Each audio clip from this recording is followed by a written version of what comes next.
Throughout our lives, we've experienced the unexplainable, from bright apparitions to dark entities, changing our perspectives on the afterlife.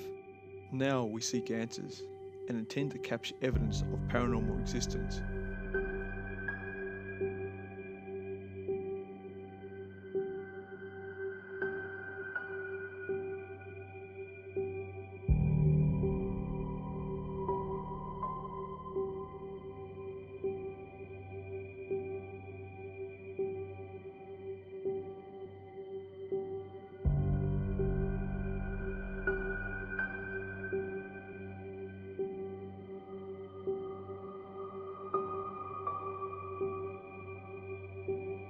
These are our paranormal experiences.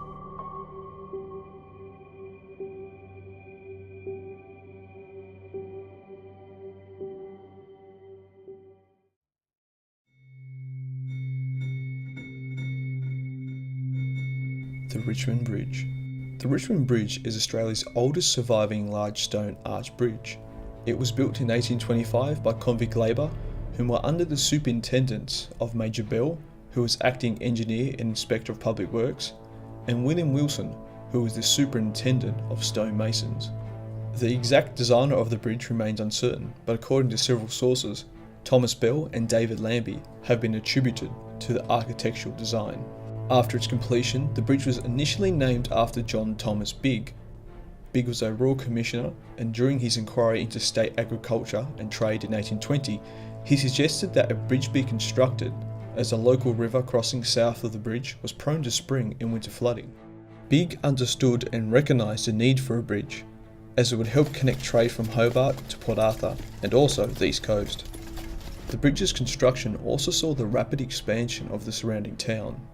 Richmond was now situated on a crossroads of sort, seeing many travellers and traders, which allowed it to flourish. By 1835, it was Tasmania's third largest town, growing into an important convict station and military outpost. The Richmond Bridge in Tasmania has over the years not only become well known nationally for its age and architecture, but also for its ghostly folklore.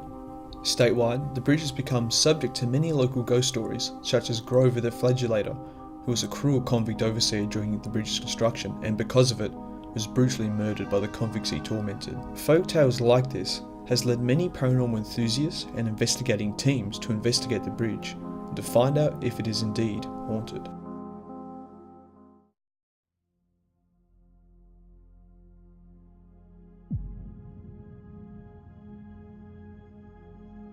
Hello everyone, welcome to tonight's investigation. Tonight we're investigating the Richmond Bridge.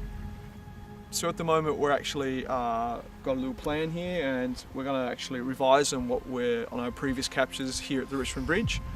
So Ben's got a list and a few notes that we took last time we were here, and we're just going to briefly go over it so you guys know what entities we might be dealing with tonight, and also probably go over some of the things that we need to look out for, like for example a car going past. We look at possible forms of contamination and all that sort of stuff.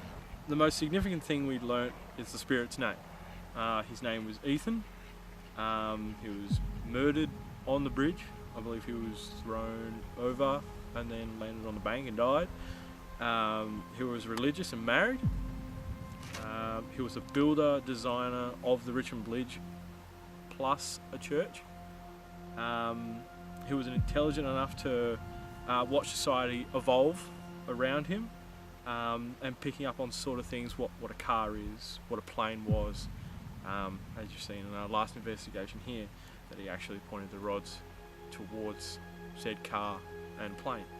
After his passing and staying here, he felt like he took ownership of the bridge since he made it. And we also discovered that other spirits would either come and go on the bridge as well.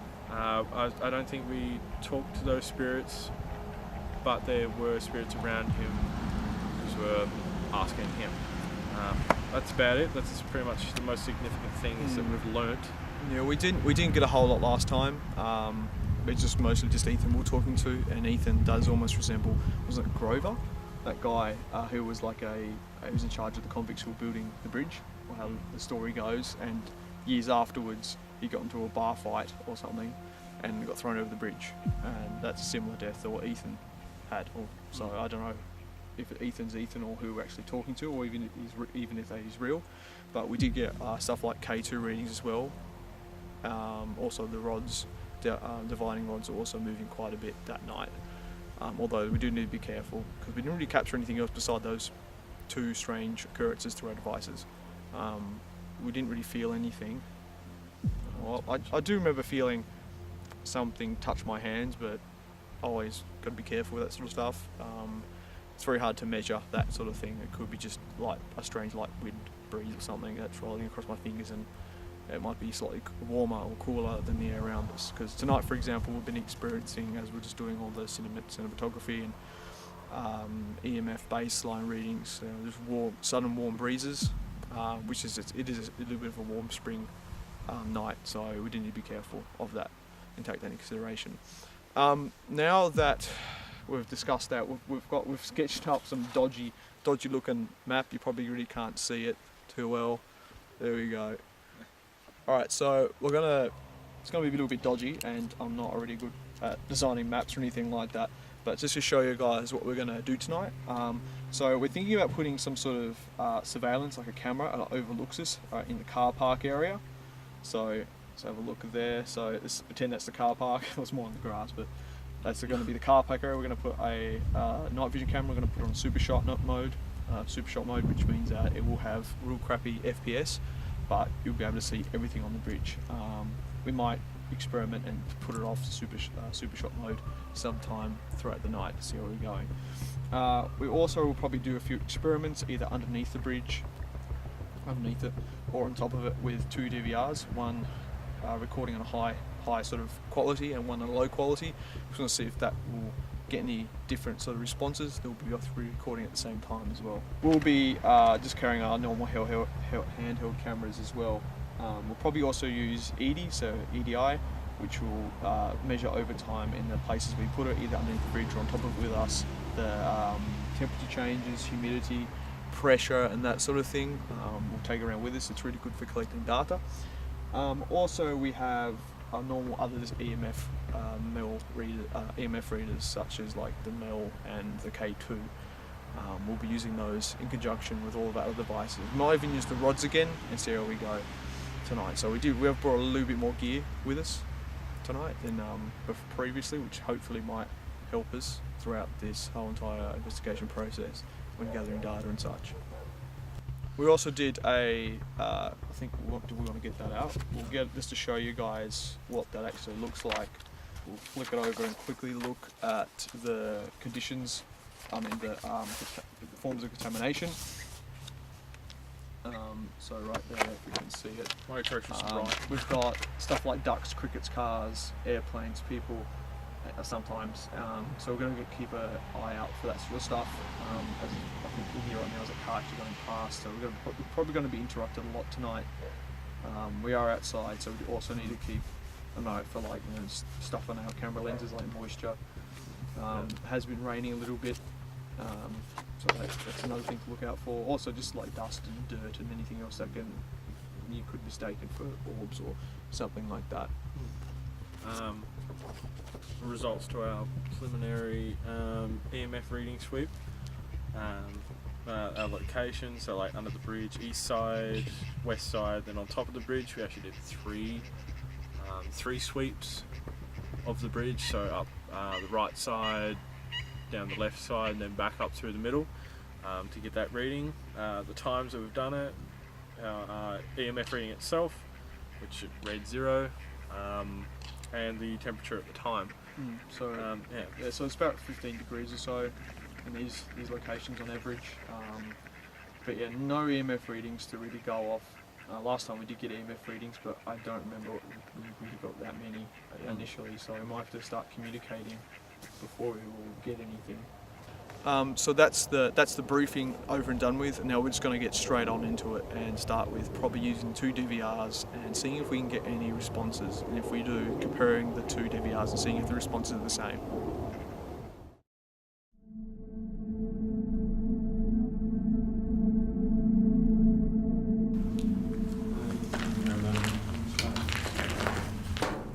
That's good to go. Alright. Ethan, are you here at all tonight? Would like to speak to you if you're here, buddy. Are you here, Ethan? It'd be good to speak to you again. If you're here at all, can you point the rods to where you are?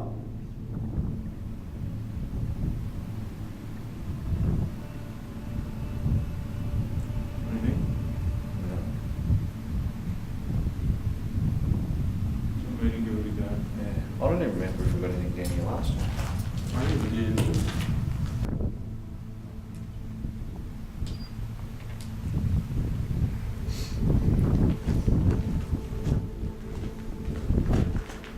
Alright, go for it, Ben. Alright, Ethan, buddy. Are you here with us tonight? If you are, can you open up the rods?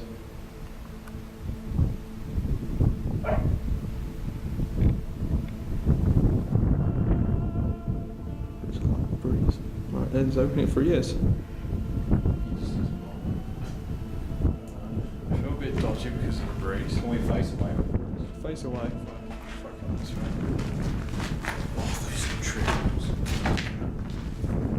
Alright, so at the moment we're just turning our backs towards the breeze, or Ben is, because he doesn't want to be interrupted by the wind. Alright, sorry to ask again, but if you're here and you remember us, can you please open up the rods?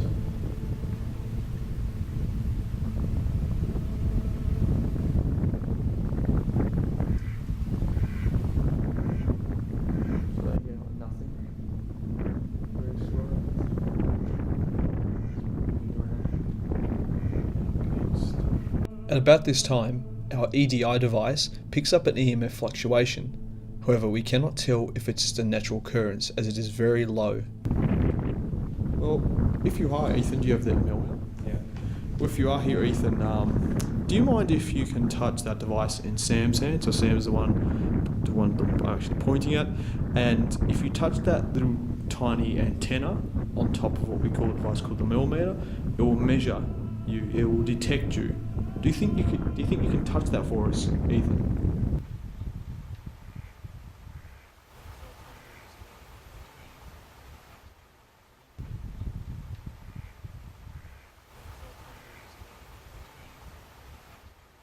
Open up the rods if you can touch it. Close them for no.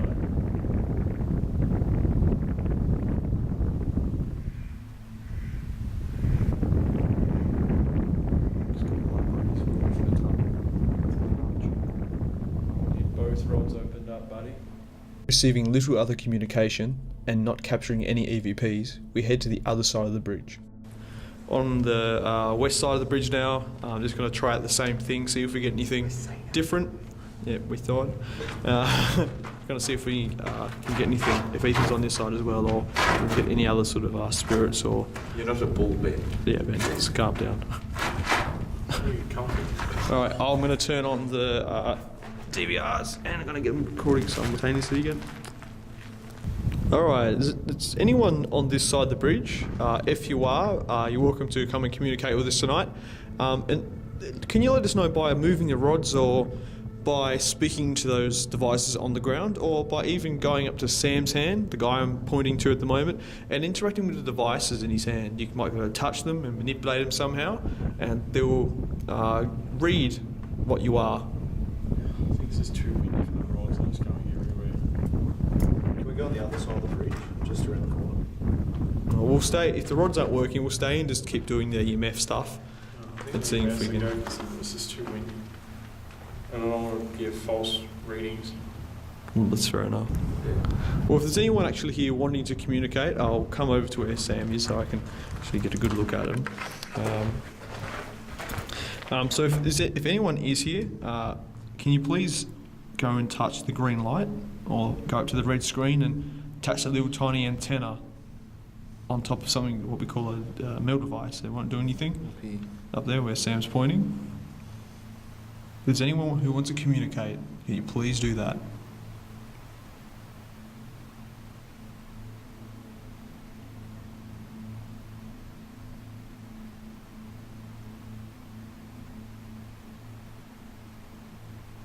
You don't have to if you don't want to, but would very much like if you did. You could if you wanted, you could touch one of us. If you're a convict, even better. It'd be great to talk to a convict and try to learn about your story. Get to know what you experienced, the hardships you went through. If there's any convicts here tonight, can you please come forward and communicate with us?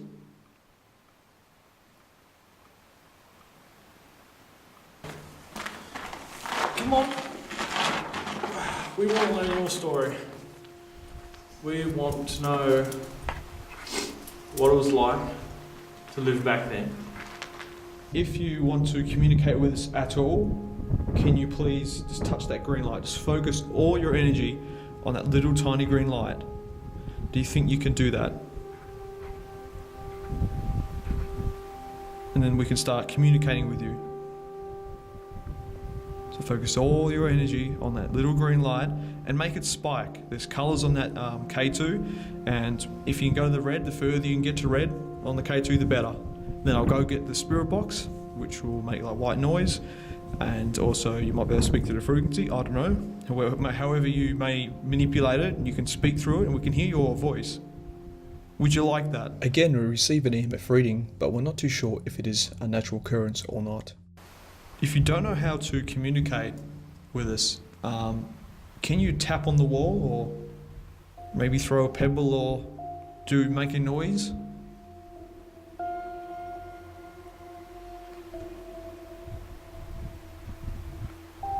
Yeah, like this.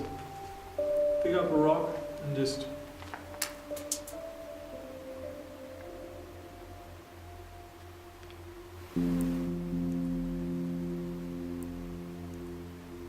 This anomaly had us stumped for quite a while, so we reached out to the paranormal community and collaborated with them in finding out what it was. Most investigators explained that it is inconclusive, while others explained that it possibly could be a bug. What do you think?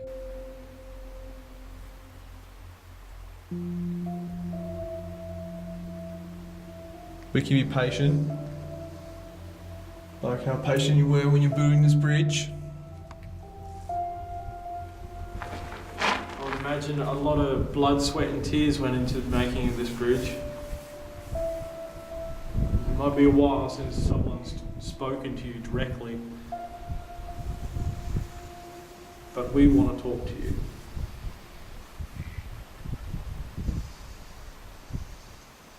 That noise.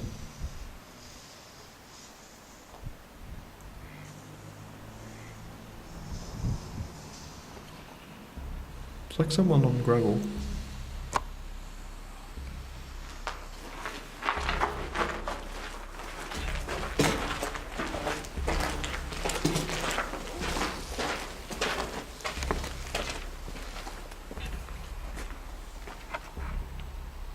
Ooh, this far, sure. Oh, I didn't sound like it was that far. What was that? Water. It sounds like water. There it is. It's going That's against what, the branch. that's what that was. Alright. Debunk.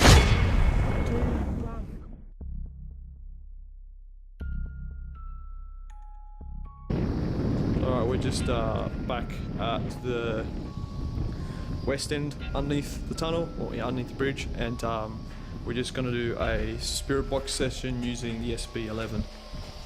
And because it's a little bit windy, we're going to have to start using our DVRs next to the spirit box to review later. If there's anyone here at all, can you please make yourself known? You can speak through that device, hopefully. We hope you can. You'll be able to hear actually what you sound like. Is there a Grover that died here?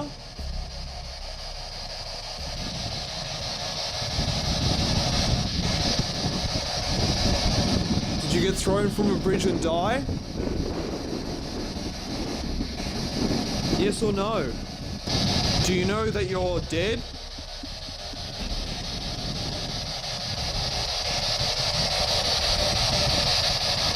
Do you think that you're alive? Receiving very little communication and forced to move because of the wind, we go back over to the other side of the bridge. So we're on the other side of the bridge now, so we'll get the spirit box going SB11.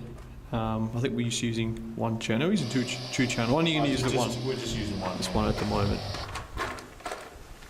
And see if the spirits or whoever wants to communicate will come through and use the spirit box instead of other devices that have already been going off at the moment or haven't got any regularities. Ethan, are you on this side of the bridge tonight? Do you want to speak to us, buddy? Got some alcohol maybe for you if you like. Do you want some? We can share. We don't want to keep asking these sort of questions. It would just be great if we could have a two-way conversation. If it's possible. I know it might be hard for you to communicate with us. You probably have never seen these sort of devices ever before, and that's fine. We just don't expect for you to be able to communicate with us straight away. It can take time. But if you can just try your hardest, if you really want to talk to us, I think we can appreciate that, and we will appreciate that. Yeah, we really like it.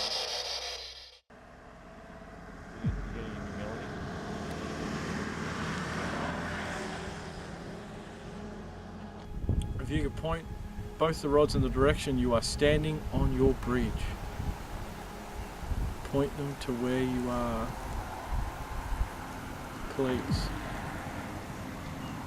Please before the car comes. Are they moving? Come on, buddy. Yeah, they are. They are moving, so... Come on, buddy. And the wind's going the opposite direction to where they're moving. Yeah, it's like going towards me, the wind. Alright, using the rods now, Ethan, can you please point to where you are again? From you, there we go, excellent. Oh, brilliant job. Good lad.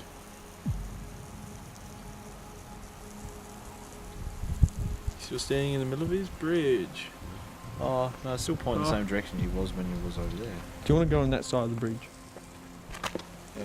This side of the bridge is roughly where we were last time.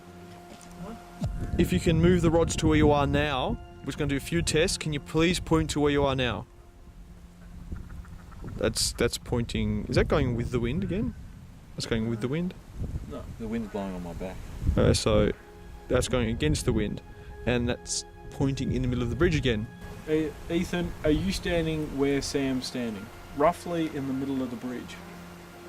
Open the rods up if you are. Cross them if you're not.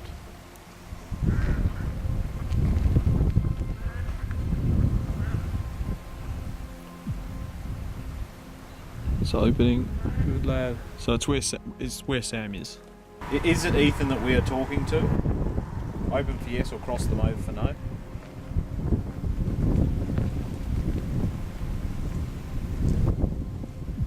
Are you still standing in the middle of the bridge, Ethan?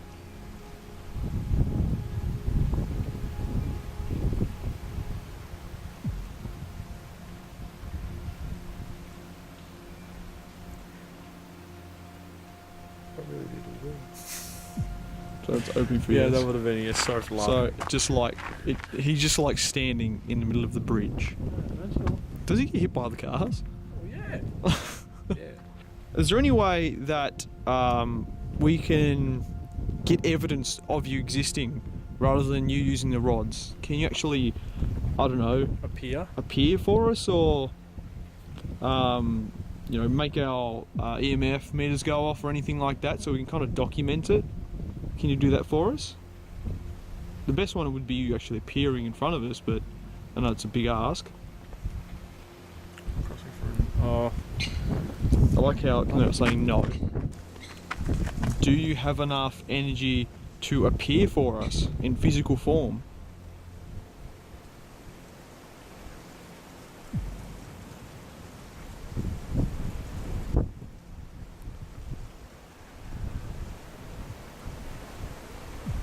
I think it's just the wind. This is not really getting proper answers, if anything at all.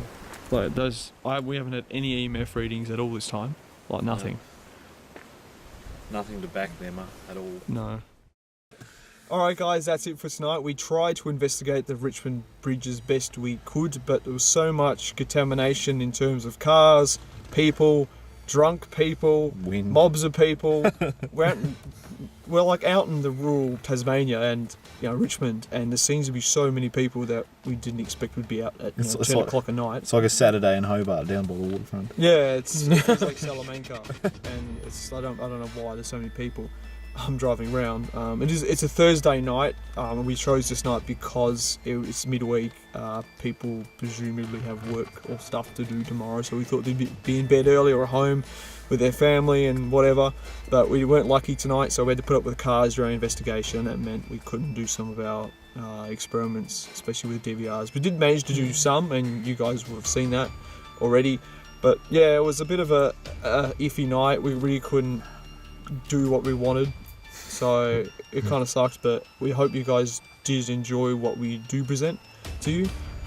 We hopefully, in the time that we did manage to get some experiments done, we did capture something, but it was pretty quiet. Very quiet. We got no EMF readings at all, really, that we could say that were anything. We got some rod movement, but we're just relying on that, and it could have been the wind, and we did try to eliminate that possibility by standing against it, staying in the way of it. We won't know if we've captured anything visually or even if through the DVRs yet. So any EVPs, we won't know to record that. So we probably already presented that to you already. But yeah, thanks again guys for watching. We hope you did enjoy our return to Richmond Bridge, and we'll see you next time. Don't forget to like and subscribe down that way. Like and subscribe.